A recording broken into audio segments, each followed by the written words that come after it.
శ్రీ శ్రీనివాసరావు కోలికపూడి.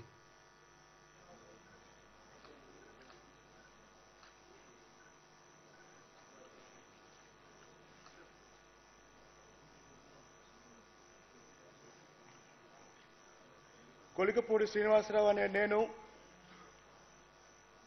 శాసనసభ సభ్యునిగా ఎన్నికైనందున శాసనం ద్వారా నిర్మితమైన భారత రాజ్యాంగం పట్ల నిజమైన విశ్వాసం, విధేయత చూపుతానని, భారతదేశ సార్వభౌమాధికారాన్ని, సమగ్రతను కాపాడుతానని, నేను స్వీకరించబోయే కర్తవ్యాన్ని శ్రద్ధాశక్తులతో నిర్వహిస్తానని పవిత్ర హృదయంతో ప్రతిజ్ఞ చేస్తున్నాను. ఆంధ్రప్రదేశ్ శాసనసభ సభ్యుడినైన కొలికపూడి శ్రీనివాసరావు అనే నేను సభ నియమాలకు కట్టుబడి ఉంటానని, వాటిని అనుసరిస్తానని, సభా మర్యాదలను పాటిస్తానని, సాంప్రదాయాలను గౌరవిస్తానని పవిత్ర హృదయంతో ప్రతిజ్ఞ చేస్తున్నాను.